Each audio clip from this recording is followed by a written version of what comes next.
मराठी भाषा फार सुंदर आहे. खरं तर प्रत्येक शब्दामध्ये प्रचंड असा सार लपलेला आहे. पण तुमचं त्या शब्दामध्ये उतरण्याची क्षमता तुमच्याकडे असायला. विकास या शब्दामध्ये कास हा शब्द आहे. आता कास कशाला म्हणायचं? जिच्यामध्ये कस आहे ती कास. कस म्हणजे पोषण, शक्ती. शक्तीचं सेवन करून ज्यावेळेस तुमच्यामध्ये वाढ होते त्याला विकास असं म्हणतो. एखाद्या गोष्टीमध्ये वाढ करणे, सकारात्मक वाढ करणे, पौष्टिकतेच्या माध्यमातून वाढ करणे, पोषण देऊन वाढ करणे म्हणजे विकास. विकासाच्या माध्यमातून मनुष्याचं जीवन अधिक प्रगल्भ बनत चाललेलं आहे. ही जी काही विकासाची क्षमता आहे, ती गती आहे, ती गती सर्वत्र जी अवलंबून आहे ती कशावर? पोषणावर अवलंबून आहे. म्हणजे विकास ही मनुष्य जीवनाचा आधार आहे. मग तो सांसारिक असेल ना तर आध्यात्मिक असेल, दोन क्षेत्रामध्ये जो विकास आहे तो कुठलाही का असेल ना, पण तो विकास फार महत्वाचा आहे. कारण विकास आहे म्हणजे तुम्ही जिवंत आहे. विकास ज्या ठिकाणी थांबतो किंवा मंदावतो ते मृत्यूकडे जातं.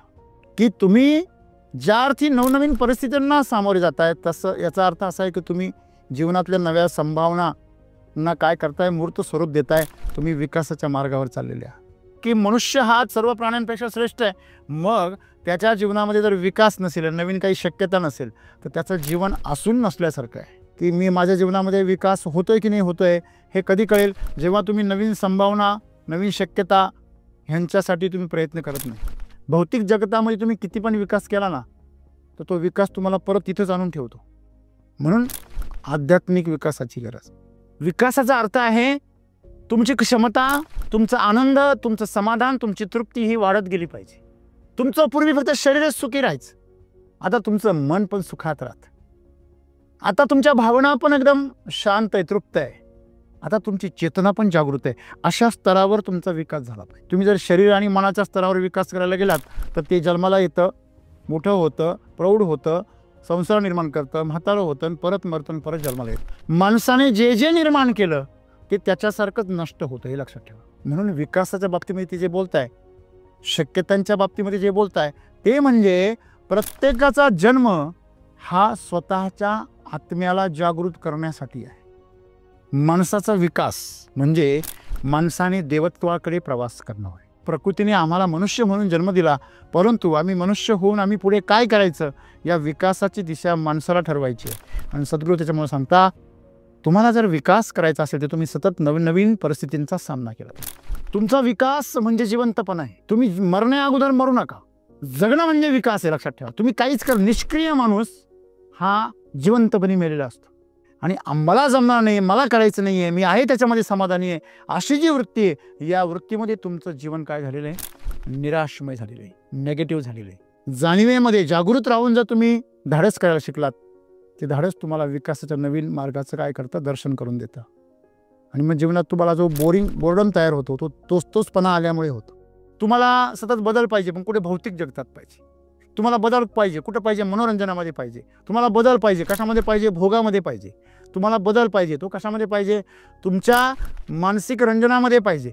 परंतु सद्गुरू असं सांगता, जो बदल आहे तो तुमच्या विकासाच्या टप्प्यांवर असला पाहिजे. तुम्ही तुमच्या जीवनामध्ये एक पाऊल पुढे चला आणि नवीन आव्हानांचा सामना करा, ती पार करा आणि स्वतःला सतत काय ठेवा? जागृत ठेवा.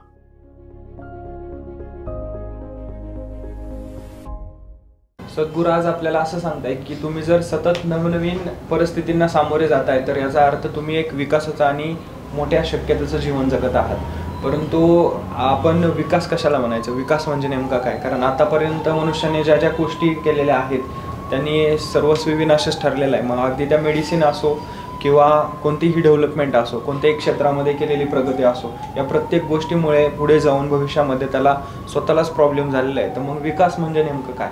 माझा आजचा प्रश्न असा आहे की सद्गुरू सांगतात की तुम्ही जर सतत नवनवीन परिस्थितींना सामोरे जाताय तर नक्कीच आपल्याला नवनवीन गोष्टी समजतील. मग त्याच्यामध्ये त्या चांगल्या असतील, वाईट असतील, दोन्ही पण असतील. परंतु आपल्याला प्रथमच म्हणजे समजा आपण ज्या गोष्टीला सामोरे गेलेलो आहोत तर त्या गोष्टीमध्ये आपल्याला ही गोष्ट चांगली आहे आणि ही गोष्ट आपल्याला पुढे घेऊन जायची आहे, हे कसं ओळखायचं आणि म्हणजे त्याच मार्गाने कसं चालायचं? जसं की जसं वैभव सर म्हटले की भरपूर गोष्टी आहेत ज्या गोष्टींमुळे समाजामध्ये वाईटच झालेले, परंतु अशा खूप चांगल्या गोष्टी आहेत ज्या गोष्टींमुळे मनुष्याने खूप सुंदर घडवलेलं आहे. जसं की एसीटी वैदिक तंत्रज्ञान आहे हे तंत्रज्ञान म्हणजे जिथं जाईल तिथं सगळ्यांना फायदाच करून देतं. तर अशा प्रकारच्या गोष्टी मनुष्याने पुढे आणण्यासाठी जेव्हा मनुष्य नवनवीन गोष्टींना सामोरं जातो, तर अशा प्रकारच्या गोष्टी कशा ओळखायच्या आणि त्या पुढे कशा आणायच्या? मित्र, मराठी भाषा फार सुंदर आहे. खरं तर प्रत्येक शब्दामध्ये प्रचंड असा सार लपलेला आहे. तुमचं त्या शब्दामध्ये उतरण्याची क्षमता तुमच्याकडे असायला. विकास या शब्दामध्ये कास हा शब्द आहे. आपण गाईचं जे दूध देण्याचं जे ठिकाण असं ज्या ज्या ठिकाणी वासरू दूध पितं त्याला कास असं म्हणतात. त्या कासेतून जे दूध मिळतं त्याच्यामुळे त्या वासराचा विकास होतो. आणि जर त्या कासेतून त्याला जर दूध नाही मिळालं तर ते भकास होतं. आता कास कशाला म्हणायचं? जिच्यामध्ये कस आहे ती कास. कस म्हणजे पोषण, शक्ती. शक्तीचं सेवन करून ज्यावेळेस तुमच्यामध्ये वाढ होते त्याला विकास असं म्हणतो. मग तो शारीरिक असेल, मानसिक असेल, बौद्धिक असेल, आर्थिक असेल, आध्यात्मिक असेल. एखाद्या गोष्टीमध्ये वाढ करणे, सकारात्मक वाढ करणे, पौष्टिकतेच्या माध्यमातून वाढ करणे, पोषण देऊन वाढ करणे म्हणजे विकास. विकासाच्या माध्यमातून मनुष्याचं जीवन अधिक अधिक प्रगल्भ बनत चाललेलं आहे. एखादा अंधुक प्रकाश तुम्हाला गोंधळात पाडतो आणि तुमच्या प्रवासाची गती मंदावून टाकतो. जर धुकं पडलेला असेल तर सर्व गाड्यांचा जो वेग आहे तो वेग अतिशय कमी होतो, मंदावतो. जर घरामध्ये जर लाईट गेलेली असेल तर तुमचा चालण्याचा वेग मंदावतो. जर प्रकाश असेल तर सामान्य वेगाने आपण पुढे चालतो. ही जी काही विकासाची क्षमता आहे, ती गती आहे, ती गती सर्वत्र जी अवलंबून आहे ती कशावर? पोषणावर अवलंबून आहे, स्पष्टतेवर अवलंबून आहे. मग सद्गुरू आज आम्हाला सांगता की प्रत्येक मनुष्य या जन्मापर्यंत पोहोचेपर्यंत त्यांनी 84 योनी पार करून आलेला आहे. का आला तो इथपर्यंत? करोडो अब्जावधी शुक्राणूंमधून पुढे सरसावून तुम्ही स्वतःचा जन्म का घेतला? का विजय प्राप्त करायचा आहे? कारण त्याला शुक्राणू नाही राहायचे, त्याला त्यातून जीव म्हणून जन्माला यायचं. त्याला एक पेशीमध्ये अमिबाच्या रूपात नाही जगायचे, त्याला बहुपेशीय प्राणी बनायचे. त्याला फक्त बहुपेशीय प्राण्यांचा गोळा नाही भरायचे, त्याला त्याच्यामध्ये सेन्स पाहिजे. त्याला फक्त संवेदना नकोय, त्याला त्याच्यामध्ये जाण पाहिजे. असं करत करत ह्या जीवांचा विकास होत आम्ही 84 योनीनंतर मनुष्य जन्माला आलो. मग मनुष्य जन्माला आल्यानंतर सुरुवातीला सामान्य मेंदूपासून असामान्य मेंदूपर्यंत त्याचा विकास झाला. एखादं झाड आहे तुम्ही लावलं, त्याची वाढ जर नाही झाली तर आपण काय करतो? त्याच्याकडे तुच्छ नजरेने बघतो, हीन भावनेने बघतो.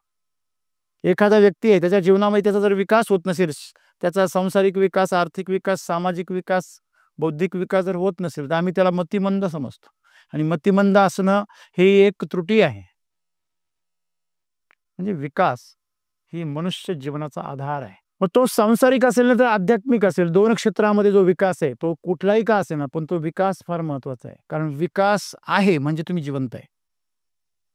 बघा, आपण शरीर जिवंत आहे याचा अर्थ काय? पेशींचं विभाजन होतंय. आणि पेशींचं विभाजन जसजसं मंदावत जातं ना, तसं तसं माणसं म्हातारी होतात. तरुणामध्ये आणि म्हाताऱ्यामध्ये हे शरीर ओळखायची कशी? तर लहान मुलाचा पेशी विभाजन क्रियेचा वेग आणि पेशींच्या मरण्याचा वेग ह्याच्यामध्ये फार तफावत असते. पेशी विभाजन क्रियेचा वेग प्रचंड वेगाने असतो आणि पेशी मरण्याचा वेग अतिशय नगण्य असा असतो.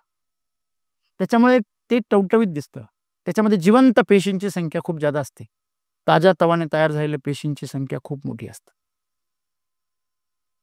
जसं आपल्या घरामध्ये तुम्ही जर फुलं आणली आणि तुम्ही त्याच्यामध्ये भरपूर सगळी फुलं ताजी आहे, तर त्याचा सुगंध घरामध्ये पसरतो, त्याचा ऑरा घरामध्ये पसरतो, छान असं वाटतं. त्याच्यामध्ये जर काही फुलं शिळी, काही जर ताजी असं जर करायला लागलो तर हळूहळू ते त्यातला आनंद गमावून जातो. सगळी शिळी जर फुलं झाली तर म्हणजे म्हातारपण. तर विकास ज्या ठिकाणी थांबतो किंवा मंदावतो ते मृत्यूकडे जातं. मग तुम्हाला सायकलीचा जर बॅलन्स जर धरता नाही आला तर सायकल कोसळते खाली. म्हणजे तिची गती जी आहे ती तुम्हाला कमीत कमी जी गती आहे तिच्या स्थिरतेसाठी ती तुम्हाला मेंटेन करणं गरजेचं आहे. तर त्यासाठी लागणारी ऊर्जा तुम्हाला तिथे लावावी लागणार आहे. आणि म्हणून सद्गुरू असं आज म्हणता की तुम्ही ज्या अर्थी नवनवीन परिस्थितींना सामोरे जाताय तसं याचा अर्थ असा आहे की तुम्ही जीवनातल्या नव्या संभावना काय करताय, मूर्त स्वरूप देताय. तुम्ही विकासाच्या मार्गावर चाललेले आहात. याच्या विरुद्ध पण आहे ना. तुम्ही जेव्हा एकाच परिस्थितीमध्ये आहात याचा अर्थ तुम्ही तुमच्या जीवनामध्ये नवीन संभावनांना कधी पारखलंच नाही, कधी अनुभवलंच नाही, कधी चोखाळलाच नाही तो रस्ता. मग तुम्ही जीवनामध्ये एखादा रस्ता पकडून त्याच रस्त्याने चालत राहिलात. जसं एखाद्या घोड्याला दोन्ही बाजूनी पूर्ण अडथळे देऊन त्याला समोर पाहायला भाग पाडलं जातं, तशा प्रकारे एखादा जो लोभाच्या पाठीमागे, मोहाच्या पाठीमागे, स्वार्थाच्या पाठीमागे धावणारा जो माणूस आहे तो अशा प्रकारे पुढे पुढे एकाच गोष्टीच्या मागे धावत असतो. तुम्हाला माहित असेल, गाढवाच्या पुढे जर घास बांधून ठेवला काठीने असा उंच पुढे, तर त्या घासाकरता ते पुढे पुढे चालत राहतं. हुशार गाढवाचा मालक असं करतो बरोबर, पण ते घोड्याला लागून येवत, ते गाढवाला लागू होत. म्हणून तर घोडा चतुर आहे, त्याची किंमत ज्यादा आहे, त्याचं मोल ज्यादा आहे. मग मला सांगायचं तुम्हाला की मनुष्य हा तर ह्या सर्व प्राण्यांपेक्षा श्रेष्ठ आहे. मग त्याच्या जीवनामध्ये जर विकास नसेल, नवीन काही शक्यता नसेल, तर त्याचं जीवन असून नसल्यासारखं आहे. मग तुमच्या जीवनामध्ये, माझ्या जीवनामध्ये आपण आकलन केलं पाहिजे की माझ्या जीवनामध्ये विकास होतोय की नाही होतोय. हे कधी कळेल जेव्हा तुम्ही नवीन संभावना, नवीन शक्यता ह्यांच्यासाठी तुम्ही प्रयत्न करत नाही. रिटायर झाल्यानंतरही काही लोक नोकरी शोधतात, काम करतात, तीच माणसं जिवंत राहतात. बाकी असून नसल्यासारखी असतात. म्हणजे या जीवनामध्ये तुम्ही काय कमवता यापेक्षा तुम्ही काय करता याला फार महत्त्व. तुम्ही किती सक्रिय राहता. आम्हाला असं शिकवलेलं आहे की पोटापुरतं कर बाबा, जास्त हावहाव करू नको. तुझं पोट भरलं की कोल्यासारखा कुई सुरू कर. आम्हाला एक प्रकारे कुपमंडूक वृत्ती शिकवली जाते, ज्याच्यामुळे आमचा विकास थांबतो. माणसांना प्रश्न पडला, अमेरिकेतल्या माणसांना प्रश्न पडला, ते आता विकास झाला, पैसे भरपूर झाले, काय करायचे याचं. सर्वात जर मोठ्या प्रमाणामध्ये जर फ्रस्ट्रेशन असेल, नैराश्य असेल, वैफल्य असेल, तर ते विकसित देशांमध्ये आहे. का? कारण ते भौतिक जगतामध्ये शेवटपर्यंत गेले. या भौतिक जगतामध्ये सर्वश्रेष्ठ काय आहे, सर्वात ऐशो आराम काय, तो सगळा त्यांनी निर्माण करून पाहिला. परंतु भौतिक जगत हे गोल असतं. इन्फिनिटी म्हणजे अमर्याद, त्याला मर्यादाच नाही. भौतिक जगताला मर्यादा नाहीये. अंड नंतर कोंबडी, कोंबडी नंतर परत पिल्लू, पिल्लानंतर काय, परत ते अंड. मग कोंबडी आधी काय अंड आधी, याचा हा प्रश्न आजपर्यंत सुटलेला त्याच्यामुळेच नाही. कारण ती व्हीसीएस सर्कल आहे, दुष्टचक्र आहे. ते दुष्टचक्र काय? कारण ते तुम्हाला बाहेर पडू देत नाही. आपण दुष्ट कोणाला म्हणतो? जो आपल्याला बांधून ठेवतो, जो आपल्याला त्याच्या मनासारखं वागायला लावतो, जो आपल्या मनाचा विचार करत नाही, जो आपल्या गरजांचा विचार करत नाही, जो आपल्या आनंदाचा विचार करत नाही, आपण त्याला दुष्ट म्हणतो. जे तुम्हाला बांधून ठेवतं ते दुष्टच आहे ना हो. म्हणून तो दारू दुष्ट आहे, म्हणून तो व्यसन दुष्ट आहे, म्हणून तर गुलाम बनवणारा, शोषण करणारा दुष्ट आहे, म्हणून विष दुष्ट आहे, जीवन काढून घेतो तुमच्याकडनं. मित्रांनो, हे जे व्हीसीएस सर्कल आहे, तुम्ही जर पाहिलं तर नाशिक जिल्ह्यामध्ये द्राक्षासाठी प्रसिद्ध आहे. जेव्हा आम्ही द्राक्ष खरेदी करायला गेलो त्या व्यापाऱ्याकडे, तर तिथे असे मोठे हंटर सारखे मोठे मोठे, लहानपणी गोटे खेळायचो ना, तेव्हा ते हंटर असायचे असे मोठे, ते हंटर सारखे मोठे मोठे द्राक्ष. मला कुतूहल असतंच, म्हटलं ते द्राक्ष, ते म्हणे ते सीडचे द्राक्ष आहे. म्हणजे काय? आता आम्हाला सीडलेस द्राक्ष माहिती आहे, तर सीडचे द्राक्ष तुम्ही जर 20 वर्ष, 50 वर्ष, 30-40 वर्ष जर मागे गेले असते तर तेव्हा सीडलेस द्राक्ष काय असत हेच माहित नव्हतं. तेव्हा सीडलेस द्राक्ष म्हटलं का काहीतरी फॉरेनचा आयटम.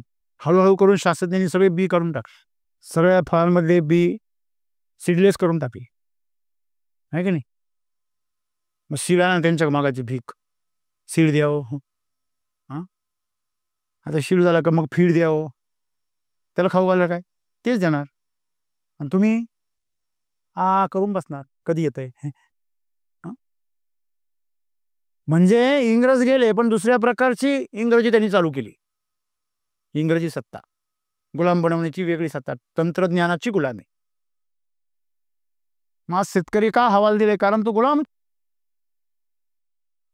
तर त्या सीडच्या त्याच्यामध्ये सीडचे म्हणजे मी बी आहे म्हणे, याच्यामध्ये बी आहे म्हटलं बी आहे, मग काढून टाकण्यासाठी किती वर्ष घालवली.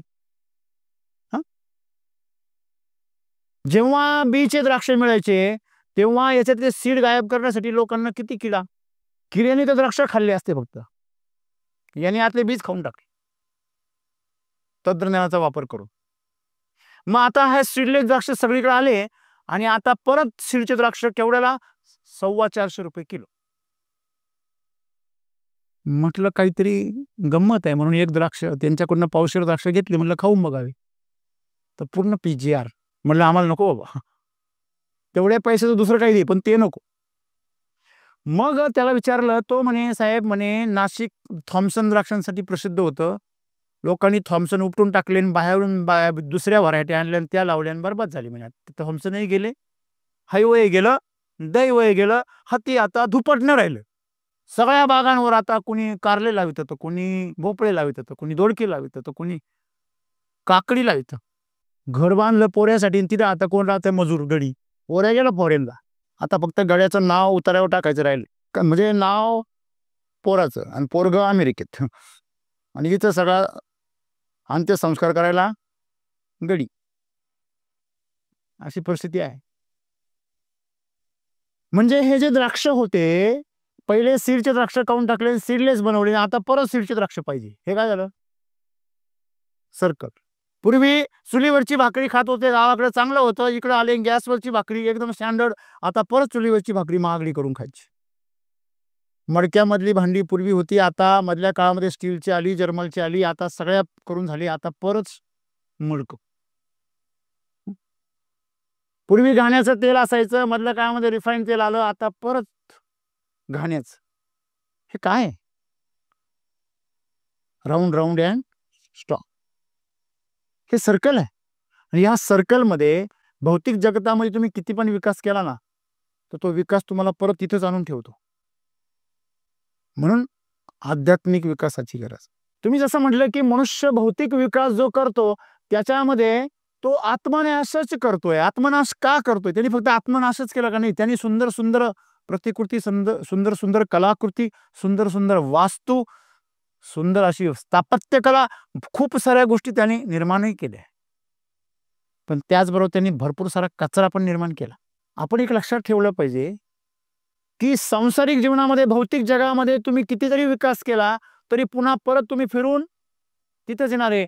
जसं दुबईचा खान काय म्हणतो, तिथला पंतप्रधान, तिथला राजा काय म्हणतो, किंग, की माझे पंजोबा उंटावर होते, माझे आजोबा पंजोबा उंटावर होते, इथे काहीच नव्हतं, वाळवंट उंट सोडून काहीच नव्हतं. माझे वडील साध्या कारमध्ये होत, आम्ही एकदम रिच महागड्या कारमध्ये आहे, आणि माझा पोरगा परत त्या साध्या कारमध्ये जाणार आहे, माझा नातू परत उंटावर येणार आहे. हे खरं आहे? हे खरं आहे. तुम्ही अनेक भौतिक जगतामध्ये फार नावलौकिक आणि फार सांपत्तिक स्थिती असलेले, फार सामाजिक दर्जा असलेले लोकांचे संसार बघा. माझी एका केंद्रीय मंत्र्याच्या घरी मला 20-25 वर्षापूर्वी जाण्याचा योग आला होता. काही निमित्ताने त्यांच्या घरामध्ये गेलो होतो 25 वर्षांपूर्वी. तेव्हा त्यांच्या घरात गेलो होतो. त्यांच्या घरामध्ये फक्त केंद्रीय मंत्र्यांच्या मिसेस होत्या आणि एक घरगडी आणि एक मेड होती. बाकी एवढ्या मोठ्या महाल, अशा महालामध्ये सगळं बकास, कुठेच विकास नाही. संध्याकाळच्या वेळी लक्ष्मी येते म्हणतात, आणि त्या काळामध्ये ते असं विरान हवेली वाटायची. मला वाटतं त्या मंत्र्यांच्या मिसेस होत्या, त्यांचं वय झालेलं होतं 60च्या पुढे, 65-70 वगैरे. त्या कित्येक वर्षांपासून खोल्यांमध्ये पण गेले नसते, अशा काही खोल्या त्या महालामध्ये. मी तर त्यांचं गडी पण गेला नसेल साफसफाई करायला, जातच नाही तर कशाला जाईल. मुलं कुणी अमेरिकेला, कुणी मुंबईला, कुणी दिल्लीला. मला काय सांगायचंय, पूर्वी पण भकासच होतं ना आता पण भकासच आहे. फक्त फार मोठा बंगला बांधून भकास आहे, फरक एवढाच आहे. म्हणजे विकासाचा अर्थ काय? विकासाचा अर्थ आहे तुमची क्षमता, तुमचा आनंद, तुमचं समाधान, तुमची तृप्ती ही वाढत गेली पाहिजे. तुमचं पूर्वी फक्त शरीरच सुखी राहायचं, आता तुमचं मन पण सुखात राहत. आता तुमच्या भावना पण एकदम शांत आहे, तृप्त आहे. आता तुमची चेतना पण जागृत आहे. अशा स्तरावर तुमचा विकास झाला पाहिजे. तुम्ही जर शरीर आणि मनाच्या स्तरावर विकास करायला गेलात तर ते जन्माला येतं, मोठं होतं, प्रौढ होतं, संसार निर्माण करतं, म्हातारं होतं, परत मरतं, परत जन्माला येतं. त्याच्यामुळे त्याच्याबरोबर जो तुम्ही विकास साधता, माणसाने जे जे निर्माण केलं ते त्याच्यासारखंच नष्ट होतं, हे लक्षात ठेवा. म्हणून विकासाच्या बाबतीमध्ये ते जे बोलताय, शक्यतांच्या बाबतीमध्ये जे बोलताय, ते म्हणजे प्रत्येकाचा जन्म हा स्वतःच्या आत्म्याला जागृत करण्यासाठी आहे. नवे नवे त्याच्या अनुभूतीचा विकास करण्यासाठी आहे. तुमच्यामधली चेतना तुम्ही किती जागृत करता. आपण म्हणतो हा बल्ब 10 व्होल्टचा आहे, हा 100 व्होल्टचा आहे, हा 1000 वॅटचा आहे, बरोबर ना.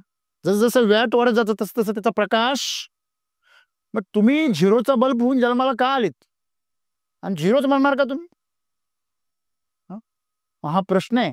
विकास साधना म्हणजे तुमच्या झिरोतून तुम्ही तुमचं वॅट वाढवणं. जेवढे तुमचे वॅट वाढतील तेवढा तुमचा प्रकाशाचा आवाका वाढेल. तुम्ही म्हणाल कशाला प्रकाशाचा आवाका वाढवायचा? आहे तसं बरं नाही का? तुम्ही माणूस म्हणून जन्मालाच का आले? तुम्ही माकड होते बरं नव्हतं का? जंगलात तरी फिरत होते, विविध कंदमुळांचा आनंद घेत होते, प्रकृतीच्या सानिध्यात होते, प्राकृतिकपणे जगत होते. कधी तुम्हाला अटॅक आला नाही, कधी तुम्हाला टेन्शननी आत्महत्या केली नाही, कधी उपासमारीची वेळ आली नाही. माकड चांगले नव्हते का तुम्ही? मग विकास का केला माणसापर्यंत? पुन्हा माकड चाळी करण्यासाठी केला, पुन्हा रानटी वागण्यासाठी केला. माणसाचा विकास म्हणजे माणसाने देवत्वाकडे प्रवास करणं होय. माणूस मनुष्य म्हणून जन्माला आला आणि थांबला का? थांबला कारण आता तो प्रकृतीपेक्षाही प्रगल्भ आणि प्रज्ञावान झाला. जेव्हा मुलं आई बापापेक्षा हुशार होतात ना, त्यावेळेस आई बापाला पण कळत नाही याला काय सल्ला द्यावा. मग ते मुलाला म्हणतात बाबा तुला काय करायचं ते कर. हॅलो म्हणता की नाही? का बरं? ते बिचारे अंगठे बाद याची सही पाहिल्यावरती तर चांगला चांगला हादरला अशी सही राहते, अशी फर्राटेदार सही असते. सही पाहून असं वाटतं कलेक्टर आहे की काय. आई वडिलांच्या पेक्षाही त्यांनी जन्माला घातलेलं जे बाळ आहे ते बाळ जेव्हा मोठं होतं, ते प्रगल्भ होतं, तेव्हा त्याची क्षमता, बौद्धिक क्षमता आणि इतर ज्या गोष्टी आहे त्यांचा एवढा विकास झालेला असतो की आई वडील ठरवू शकत नाही त्याची दिशा काय विकासाची, ती त्यालाच ठरवावी लागते. तसं या प्रकृतीने आम्हाला मनुष्य म्हणून जन्म दिला, परंतु आम्ही मनुष्य होऊन आम्ही पुढे काय करायचं या विकासाची दिशा माणसाला ठरवायची आहे. आणि सद्गुरू त्याच्यामुळे सांगता, तुम्हाला जर विकास करायचा असेल तर तुम्ही सतत नवीन नवीन परिस्थितींचा सामना केला पाहिजे. नवनवीन परिस्थितींचा सामना तुम्ही जर केला तर तुम्हाला त्यातलं कळेल की तुमच्यासाठी अनुकूल काय आणि तुमच्यासाठी प्रतिकूल काय. तुम्ही ज्यावेळेस जेवण करता जिभेला वाटू द्या हो, काही जिभेचं काही खरं नाही. या जगताचं जे काही नकली सामान आहे, नकली सामग्री आहे, तिला भुलली आहे ती. त्याच्यामुळे तिला तर काही कळतच नाहीये नेमकी योग्य काय ना अयोग्य काय. पण जेव्हा तुमच्या पोटामध्ये एखादा पदार्थ जातो तिथं मात्र कळतं. गोडाऊन मध्ये माल गेल्याबरोबर लगेच कळतो हा माल चुकीचा आहे. मग काहींचं गोडाऊन पॉवरफुल असतं, त्याला रिटर्न पाठवून देतं बाहेर. काहींचं गोडाऊन डल पडले, त्याची सगळी यंत्रणा बंद पडलेली असते, ते म्हणते जाऊ द्या पुढे जाऊ द्या, हरकत नाही. ते म्हणे अरे पुढे गेलो यंत्रणा खराब होईल, जाऊ द्या भाऊ द्या. रिटर्नची यंत्रणाच बंद पडलेली आहे. शिंक येणे, उलटी होणे, ठसका लागणे हे तुमचं निरोगी असण्याचं लक्षण आहे. ताप येणे आणि परत तो उतरणे दोन्ही गोष्टी महत्वाच्या आहे. नाही त्या ताप येणे दुसऱ्याला ताप देणे असं होतं, उतरतच नाही. चढला कसा शिडीवर तेच त्याला कळत नाही, त्या तापाला त्याला उतरताच येत नाही खाली. काही काही जण बघा असे वर टाकीवर चढतात, त्या शिडीने खाली यायला लटट लटट, नको नको नको, त्यांचा ताप खाली उतरताना लटलट कापतो. मग डॉक्टर क्रेन लावतात इंजेक्शनचे, उतरवतात खाली. मग सांगायचं तात्पर्य काय, विकासाची जी गती आहे, विकासाची जी व्याख्या आहे की तो नवीन नवीन नवीन आव्हानांना, नवीन नवीन चुनौतींना तुम्ही काय केलं पाहिजे, स्वीकारलं पाहिजे, नवीन परिस्थितीचा सामना केला पाहिजे. आम्ही नेहमी घाबरतो, आम्ही कुठल्या तरी एका कम्फर्ट झोनमध्ये, आरामदायी कंडिशनमध्ये राहायला पाहतो. सुख ज्याच्यामध्ये आम्हाला मिळतं आम्ही त्याच्यामध्ये गुंतण्याचा प्रयत्न करतो. बरोबर आहे. कोणालाही सांगा या जगामध्ये सर्वात अवघड जर गोष्ट काय असेल तर ती बदल. नाही हो, सवय लागली आता, जाऊ द्या आता. का रे, सवय लागली. कोणाला लागली सवय आणि कोणी लावली, ती नका विचारू. का ते विचारलं म्हणजे स्वतःवर जबाबदारी घ्यावी लागते. म्हणून सद्गुरू आज सांगताय की तुम्ही ज्यावेळेस बघता लोकांचं जीवन नुसतं एका सरळ रेषेप्रमाणे चाललेलं आहे आणि त्याला पण माहिती बोर झालाय त्याला, पण तो काय म्हणतो, आता जाऊ द्या, आता काय 4 गेले 2 राहिली. तुला आधीच माहिती आहे तुझे 2 राहिले ते. काही जण असं म्हणतात 4 गेले 4 राहिले. मित्रांनो, एक लक्षात ठेवा, तुमचा विकास म्हणजे जिवंतपणा आहे. तुम्ही मरण्या अगोदर मरू नका. बरेचसे लोक अजून मृत्यू येणं बाकी आहे, ते आजच मेलेले, काही खरे नाही रे, खरे नाही. जगतो कशाला. जगणं म्हणजे विकास आहे, लक्षात ठेवा. तुम्ही काहीच कर, निष्क्रिय माणूस हा जिवंतपणे मेलेला असतो. आणि माणसांना बघा, तुम्ही जे नवीन जर त्यांना जर काही चॅलेंजिंग गोष्ट दिली, नवीन काही गोष्ट कर म्हटलं का तो पहिला नाही असतो त्याचं, आपल्याला जमणार नाही, आपल्याला जमणार नाही. आणि मला जमणार नाही, मला करायचं नाहीये, मी आहे त्याच्यामध्ये समाधानी आहे, अशी जी वृत्ती आहे, या वृत्तीमध्ये तुमचं जीवन काय झालेलं आहे, निराशमय झालेलं आहे, नेगेटिव्ह झालेलं आहे. आध्यात्मिक क्षेत्रामध्ये तुम्ही ज्या वेळेस साधना करता, तप करता, तपश्चर्या करता, त्यावेळेस तुम्ही तापून ज्यावेळेस बाहेर निघता त्यावेळेस तुमचा विकासाची गती निर्माण होते. आज नंतर पुढे तुम्ही जर बघितलं, आपण म्हणतो रिकामं मन सैतानाचं घर. म्हणजेच काय हो, ते मन सतत कामाला लावलं पाहिजे. तसं रिकामं शरीर जे आहे ना, ते चरबीचं माहेरघर राहतं, गोडाऊन. हो, तुम्ही जर शरीर रिकामं ठेवलं ना, ते चरबी गोळा करीत राहतं. त्याच्यामुळे शरीर जे आहे बघा, तुम्ही जर ॲपल वॉच घातला असेल तर ते ॲपल वॉच तुम्हाला सांगतं स्टँड अप फॉर 1 मिनिट. बघा, हे डबडं ह्या डबड्याला सांगतं, हे डबड्या उभा राहा. कुणी काय बनवलं हेच कळत नाही. घड्याळ माणसाने बनवलं का घड्याळाने माणूस बनवला हेच कळत नाही. मित्रांनो, ह्याने आपल्याला सांगायला पाहिजे का उभा राहा. याचा टायमिंग आपण सेट करतो आणि तो आपल्याला सेटिंग लावतो. आमच्या शरीराच्या बाबतीमध्ये आम्ही जागृत असलो पाहिजे, त्याला आम्ही आव्हान दिलं पाहिजे, ते शरीर आम्हाला आव्हान देतं. तुम्ही एक ऑब्झर्वेशन करा, एक लुकडसं व्यक्ती आणि एक जाड व्यक्ती, ज्याला चरबी जास्त आहे. जाड इन द सेन्स एखाद्याची तब्येतच चांगली असू शकते, त्याचे मसल्स पण स्ट्रॉंग असू शकतात, दॅट इज डिफरंट थिंग. पण ज्यावेळेस चरबी असलेली व्यक्ती आणि एक साधारण व्यक्ती, म्हणजे तुम्ही ऑब्झर्वेशन करा, साधारण व्यक्ती सतत काही ना काही हालचाल करत असतो आणि जो तब्येत असते ना, तो म्हणतो ए तेवढे घे रे, आणि त्याला जर कोणी काम सांगितलं ना, तो अगोदर न ऐकल्यासारखाच करतो. त्याच्या कानाचे पडदे पण जाड झालेले असतात. त्याला वाटतं आपण प्रतिसाद दिला की उठावं लागल.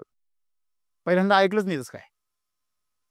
मग कोणीतरी ऐकतं आणि त्याला दुसऱ्यांदा हाक मारली का कोणीतरी त्याला म्हणतं, हो सर ते तर नाही, काम आहे मला जरा, पण थांब एवढा फोन घेतो, थांब एवढं हातातलं काम करतो, काही करीत राहत नाही बरं का, लगेच त्याच मिनिटाला फोन हातात घेऊन लगेच ओपन करतो आणि नसलेला कॉल लावतो.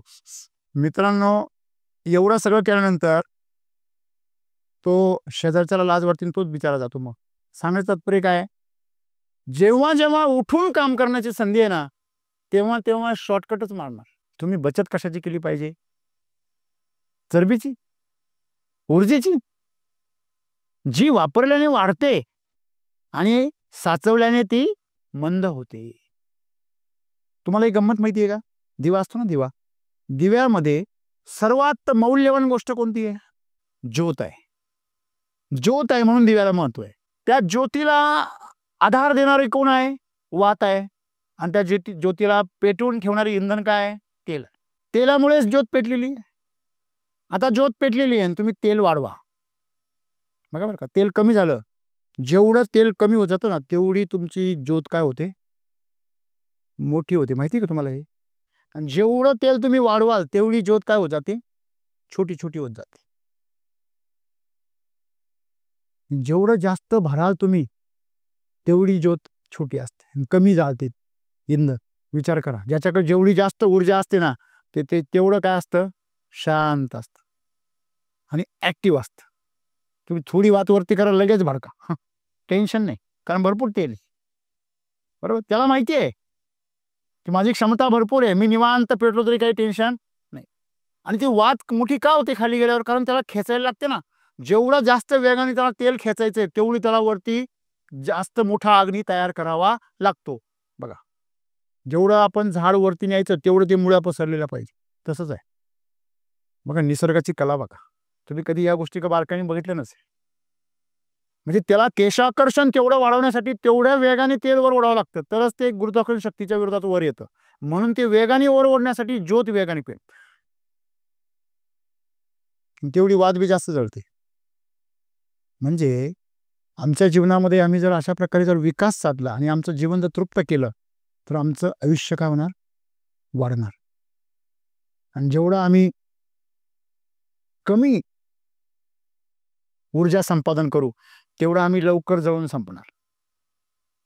जे भडकपणे जगतात ना, खूप भडकपणे, कायम पिकलेल्या फोडासारखे असतात, धक्का लावला की लगेच ठसठस करतात.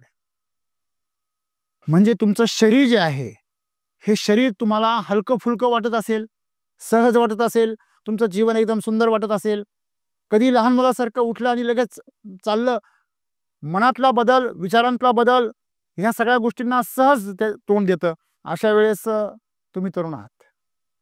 आणि तुम्ही प्रत्येक गोष्टीला विरोध करता. तुम्हाला तुमच्या शरीराचा आणि मनाची जे वेग आहे त्या वेगामध्ये जगायला आवडतं का? तुम्ही म्हातारे आहात.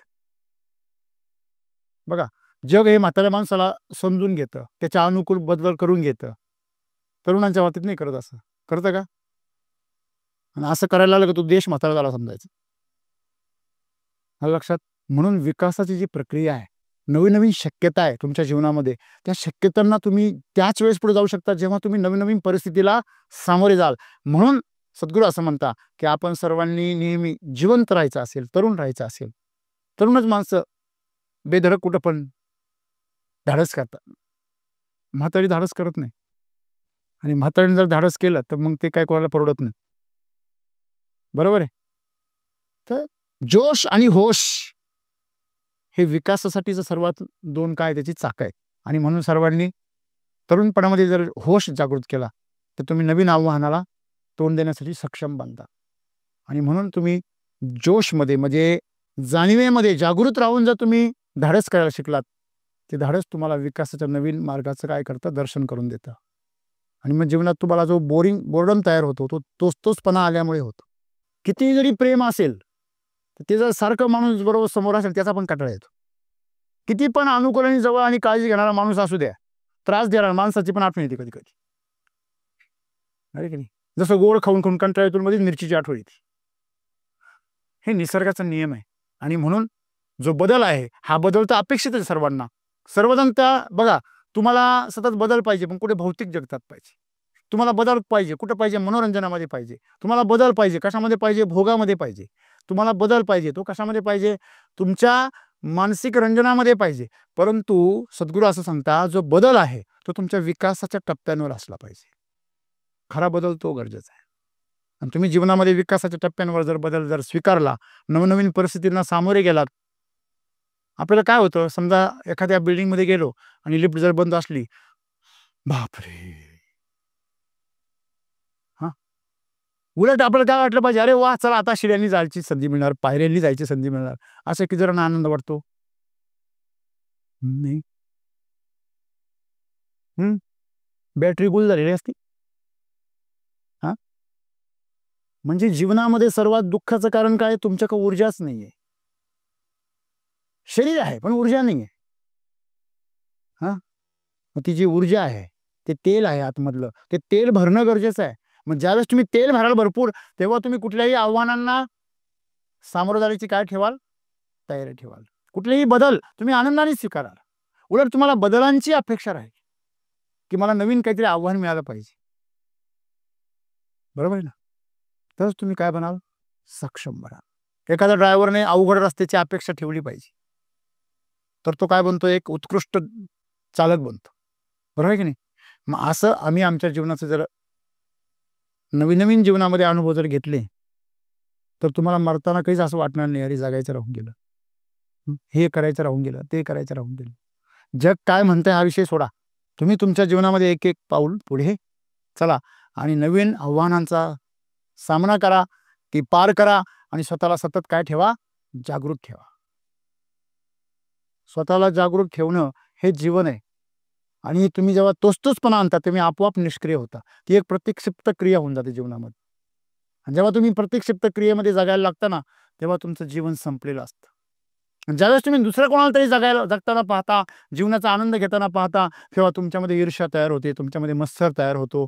जे मी जगलं नाही तो दुसरा कसा काय जगू शकतो, म्हणून चीड तयार होते. आणि म्हणून अशा प्रकारच्या विकृत गोष्टींच्या बाबतीमध्ये या मार्गामध्ये तुमचं जीवन वाहत जाण्यापेक्षा तुम्ही स्वतःला नेहमी आव्हानाच्या समोर ठेवा, नवीन परिस्थितीमध्ये तिचं स्वागत करा आणि करून पहा. दोनच परिणाम होतील, एक तर तुम्ही सक्सेस व्हाल, नाही तर फेल व्हाल. याच्यात तिसरं होईल का काही? होईल का? तुमच्यामध्ये होईल असं तुम्हाला वाटतंय का काही तिसरं? नाही होणार. एक तर यशस्वी व्हाल, नाही तर फेल व्हाल. बरोबर की नाही? तुम्ही फेल व्हाल किंवा सक्सेस व्हाल, तर या दोन्हीमध्ये जर फेल झालात तर तुम्हाला काहीतरी नवीन शिकायला मिळेल, आणि जर सक्सेस झाला तर तुम्हाला पुढचा टप्पा गाठण्यासाठी प्रेरणा मिळेल. आणि म्हणून जीवन पॉझिटिव्हली जगा, नवनवीन परिस्थितींचा सामना करा आणि स्वतःला विकासाच्या दिशेने न्या. जोपर्यंत तुम्ही या इच्छा आकांक्षांच्या बाबतीमध्ये त्याचे स्वामी बनत नाही, तुम्ही मनात आणलं की ते घडलं पाहिजे. हॅलो, ही ताकद माणसामध्ये आहे. पण ते करण्यासाठी तुम्हाला तेवढी ऊर्जा संपादन करावी लागेल, आणि ती तुम्हाला कशात मिळेल? नवीन नवीन आव्हानांमध्ये मिळेल. आपण म्हणतो ना, हा माणूस कुठे पण धडक देतो, कुठे पण काय करतो, कुठल्याही गोष्टीमध्ये धाडस करतो आणि त्याचा स्वीकार करतो. स्वतःसाठी आणखीन संकट उभी करतो, संघर्ष उभी करतो, परंतु तोच माणूस जगत असतो. लक्षात ठेवा, धाडस करण्यासाठी दोन गोष्टींचा त्याग करावा लागतो. पहिलं म्हणजे आळस. धाडस करायचंय, कुठे नवीन काही स्वीकारायचंय म्हटलं काय सोडावं लागतो? आळस. आणि दुसरी गोष्ट म्हणजे ज्ञान प्राप्त करावं लागतं. त्यासाठी आपण सर्वांनी प्रयत्न केले पाहिजे. आणि जसं समजा तुम्ही एखादी जबाबदारी सांभाळताय, आता त्याच्या पुढची जबाबदारी म्हटलं का मला जमल का, पहिला डायलॉग असतात, मला जमल का? तुला तरी काय जमत होतं जन्माला तेव्हा? म्हणजे इथपासून आमच्या जीवनाची सुरुवात आहे. स्वतःच्या गरजा, स्वतःचं शरीर स्वच्छ ठेवणं, उभं राहणं, चालणं, या सगळ्या छोट्या छोट्या गोष्टी सुद्धा कोणी शिकवल्या आहेत. म्हणजे प्रत्येक गोष्ट आम्ही शिकलोच ना जन्मापासून. श्वास सुद्धा घ्यायला डॉक्टरनी फटका मारला तेव्हा शिकलो. हॅलो, का बा श्वास पण घ्यायचा आहे बॉस. म्हणजे आपल्याला प्रत्येक गोष्टीचं काय मिळालेलं आहे? प्रशिक्षण मिळालेलं आहे, शिक्षण मिळालेलं आहे. तर आपण प्रत्येक गोष्ट कधी ना कधी नव्यान पहिल्यांदा करणार आहोत. तेव्हा पहिल्यांदा ती गोष्ट करताना तुम्ही जर उत्साहाने आतमध्ये गेलात त्या गोष्टीमध्ये, तर निश्चितच तुम्ही त्याच्यामधून काहीतरी चांगलं प्राप्त कराल. बरोबर आहे? तुम्ही जर निरुत्साहाने जर गेलात, तर तुम्ही कुठे गेला आणि कुठून बाहेर आला काही कळायचं नाही तुम्हाला. ज्याला वांझोटं जगणं म्हणतात ना, ते हे. हां, किती पण लावा, याला पाणी घाला, मातीत टाका, याला खत घाला, हां, दुसरं तण उगवतं पण हे नाही उगवत. त्याच्यामुळे अशा बियाला दूषणच मिळतात. म्हणून तुम्हाला कोणतं बी बनायचं आहे? वटवृक्षाची क्षमता असलेलं बी बना. दिसायला मोरीसारखा असा, पण जगायला मात्र वटवृक्षासारखं जगा. आहे की नाही? मी तर बऱ्याच जणांना असं वाटतं मला कोणतरी बॉन्साय करावं, कायम जवळ ठेवा. हां, तू जवळ नको ठेवू, तू इतरांना जवळ करू शकशील एवढा मोठा होऊ शकतो. आजकाल माणसांना बॉन्साय जगण्याची फार इच्छा आहे. प्रत्येकाचं तेच आहे. माझ्या शेजारी एक बॉन्साय आणि मी एक बॉन्साय, बस. त्या दोघांचं तिसरं बॉन्साय. हा आमचा विकास. हे असं बोनसायचं जीवन जगू नका. विशाल जीवन जगा. वटवृक्षासारखं विशाल बना. शेकडो वर्षाची परंपरा, पक्षी पशु प्राणी यांना आसरा द्या, त्यांना सावली द्या, त्यांना भोजन द्या दुष्काळाच्या काळामध्ये, आहे की नाही? कुठे गारवा राहत नाही, पण त्या वडाच्या झाडाखाली गारवा असतो, लक्षात ठेवा दुष्काळामध्ये. म्हणून आपण वटवृक्ष बनण्याची क्षमता ठेवा.